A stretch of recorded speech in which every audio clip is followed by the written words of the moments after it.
बड़ी खबर है रीवा से, जहां रीवा में बीते दिवस पत्थरों से कुचलकर की गई युवक की हत्या का पुलिस ने सनसनीखेज खुलासा कर दिया है।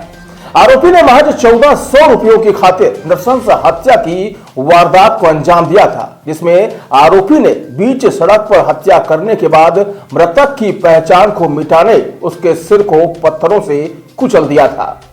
शहर के भीतर हुई इस घटना को बड़ी वारदात मानते हुए पुलिस अधीक्षक ने अलग अलग टीमें गठित की, जिसमें सीएसपी ऋतु उपाध्याय के नेतृत्व में गठित टीम ने घटनास्थल के आसपास लगे तकरीबन 150 से अधिक सीसीटीवी फुटेज को खंगालते हुए आरोपी की न सिर्फ पहचान की, बल्कि उसे गिरफ्तार कर पूरी वारदात का खुलासा कर दिया है।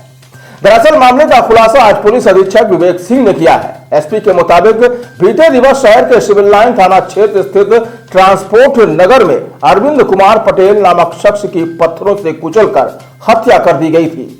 मामले की पतासाजी के दौरान हत्या की वारदात को अंजाम देने वाला कोई और नहीं बल्कि एक पेशेवर अपराधी निकला है। पुलिस के मुताबिक युवक की हत्या के आरोप में खैरी नई बस्ती निवासी कृष्णा उर्फ किस्सू साकेत को गिरफ्तार किया गया है, जिसने पूछताछ में हत्या की इस वारदात को अंजाम देना बताया।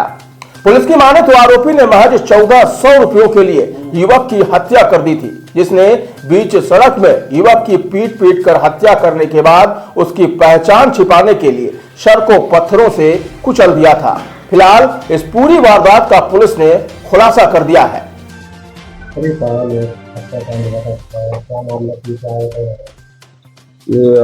6 फरवरी को हमें जानकारी मिली कि एक बॉडी मिली है और जिसके सर पे पत्थर से ऐसा लगा कि बड़ी भारी उसके सर पे चोट पहुंचाई गई है, जिससे उसकी मृत्यु पारी की है। और कहीं ना कहीं उसका आइडेंटिटी छिपाने की को देखते हुए उसका मर्डर किया गया है, जिसके आधार पर तत्काल ही सीएसपी ऋतु उपाध्याय की नेतृत्व में PI सिविल लाइन से होता और बाकी टीम एक्टिवेट हो गई थी और लगातार इसकी विवेचना की जा रही थी। इसमें सर्वप्रथम चैलेंज हमारे सामने 2-3 थे। पहला था कि जो मृतक है उसकी पहचान कैसे होगी, क्योंकि पूरा उसका चेहरा पत्थर कुचलने की वजह से चेहरा स्पष्ट नहीं था। दूसरा था कि कारण क्या था और अपराधी कौन था। तो उसके आधार पर पूरी तकनीकी साक्ष्य मंजर साक्ष्य एकत्रित किए जा रहे थे और टीम ने करीब 200 से अधिक लोगों से पूछताछ किया। 100 से अधिक कैमरा उन्होंने देखा, लगातार पूरी टीम लगी रही और उसके बाद फिर उसमें आइडेंटिफाई हुआ कि ये व्यक्ति एक आरोपी ने इसको मारा है और उसकी बॉडी को पैर से घसीटते हुए उसको जगह पे ठिकाने लगाने के लिए किया है, पत्थर मारा उसको। और जिसके आधार पे फिर जो मृतक है उसकी पहचान के लिए पूछताछ की गई तो पता चला कि ये व्यक्ति जो मृतक है उसने एक जगह से शराब दुकान से कुछ शराब खरीदा था और फिर वहाँ से और पूछताछ किया गया तो पता चला कि कल्ला गाँव के संबंधित शायद ये व्यक्ति होगा। तो वहाँ पता किया गया और तो वहाँ से फिर उसका पहचान हमको अरविंद पटेल के रूप में हुई थी, जो यहाँ पे रीवा में रहते मजदूरी करता है। और उसके उपरांत ये लगा कि कहीं ना कहीं सर पे वार किया गया, पहचान छिपाई गई, कोई नोन होगा जिसने हत्या पारित किया था।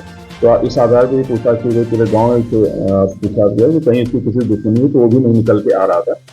तो लेकिन लगातार पूरी टीम एक्टिव रही और विभिन्न कारणों से समीक्षा किया गया। जो आरोपी था उसको भी पहचान करने की कोशिश की और उसके आधार पे हमको कुछ मुखबिरों से जानकारी मिली कि एक किस्सू साकेत नाम का एक व्यक्ति है जो है वहाँ का लगातार अपराधी है, इससे रहता से होता हुआ इधर का अपराध करता रहता है और उसने संभवतः इस घटना को पारित किया है। और फिर जब किस्सू साकेत के चेहरा और जो हमारे फुटेज है उसका मिलान किया गया तो कहीं ना कहीं हमको भी हमारा डाउट उससे क्लियर हुआ, जिसके आधार पर जब उसको पकड़ के उससे पूछताछ की गई तो उसने पूरी घटना को कबूल करना बताया है और उसको उसने शराब उनके नशे के बीच में उनका विवाद हुआ था, उसने कुछ उससे पैसे भी छीने थे, जिसका जब विरोध किया था मृतक ने तो उसके ऊपर उसने पत्थर पटक दिया था और जिसके आधार पर उसकी मृत्यु हुई थी। और इसमें किस्सू के पुराने भी के आपराधिक रिकॉर्ड हैं, इसके अलावा भी उसकी कई शिकायतें भी हमें 1-2 और मिली हैं और जब इसको गिरफ्तारी हुई तो उसके बाद भी उनको शिकायतें मिली। उसके परिवार भी उससे बहुत ही प्रताड़ित रहता है तो उनकी भी शिकायत उसमें मिली है, जिसके अभी इसके और पूछताछ हम कर रहे हैं कि कोई अन्य घटनाक्रम भी इसने किया है क्या। और ये लगातार इस प्रकार से पिछले 21 से 24 तक लगातार इस तरह के घटनाक्रम इसने किया है। बहरहाल पूरी टीम ने बहुत ही मेहनत के साथ और सूझबूझ के साथ इस पूरे घटनाक्रम का खुलासा किया क्योंकि इसमें न सिर्फ मृतक बल्कि आरोपी और घटना का कारण सभी इसमें अज्ञात थे। सर ये दोनों साथ में जोड़ते गए सीसीटीवी तो क्या इनका पहले से कुछ जान पहचान की नहीं, इनकी कोई जान पहचान नहीं थी और ये मृतक नशे की हालत में था और जो आरोपी है वो वहाँ पे घूम टहल रहा था। जो आरोपी को लगा कि इससे अगर हम कुछ पैसा वैसा ले लेंगे तो इसको पता भी नहीं चलेगा, तो वो पैसा वैसा निकाल रहा था, उसको लगा था, तभी मृतक ने उसका विरोध किया और फिर उसके बाद उनको धुआंधार हुई। उसके बाद उस तरह से घटना चालू किया। निश्चित रूप से बहुत ही इम्पोर्टेंट केस था। इस तरह का घटना बहुत ही चैलेंजिंग होती है कि इसको सॉल्व करना कैसे, और पूरी टीम ने जो भी टेक्निकल फैक्ट्स आए हैं, जो भी सभी चीज़ों का पता रखने में बहुत महत्वपूर्ण भूमिका सभी ने निभाई है। एक एक आरक्षक से लेकर सभी अधिकारियों ने, और पूरी टीम को इसके लिए पुरस्कृत किया जाएगा।